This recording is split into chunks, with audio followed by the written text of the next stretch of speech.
اسی طرح پیارے بھائیوں تھوڑی دیر بس بات کروں گا، جنت میں درخت لگوا دینے والے کلمات ہم میں سے ہر شخص چاہتا ہے قیامت والے دن کتنا وہ شخص خوش نصیب ہوگا، اور لوگ بھی دیکھیں گے بھائی اس کے سامنے اتنے بڑے درخت ہیں، کھجور کے درخت ہیں، درخت ہیں ماشاءاللہ، کون سا عمل کیا کرتے تھے؟ تو سیدنا ابن مسعود رضی اللہ تعالیٰ عنہ اس حدیث کے راوی ہیں، سلسلہ احادیث صحیحہ کی حدیث نمبر 105 ہے، رسول اللہ صلی اللہ علیہ وسلم جب معراج کی شب ان کی ملاقات حضرت ابراہیم علیہ السلام سے ہوئی تو انہوں نے فرمایا میری اپنی امت کو میری طرف سے سلام دیجیے، پہلی چیز۔ دوسری چیز انہیں بتائیے کہ جنت کی مٹی خوشبودار، تیسری چیز ان کو بتائیے کہ اس کا پانی میٹھا ہے، چوتھی ان کو بتائیے کہ چٹیل میدان چٹیل میدان ہے، اسی طرح سبحان اللہ والحمدللہ ولا الہ الا اللہ اللہ اکبر یہ کہنے سے اس میں درخت لگتے ہیں۔ اسی طرح پیارے بھائیوں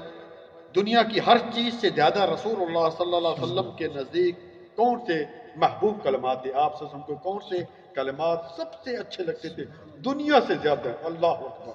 تو سیدنا ابو ہریرہ رضی اللہ تعالیٰ عنہ حدیث کے راوی ہیں، حدیث نمبر 2695 ہے،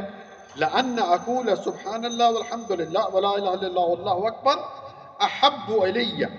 مما طلعت عليه الشمس، کہ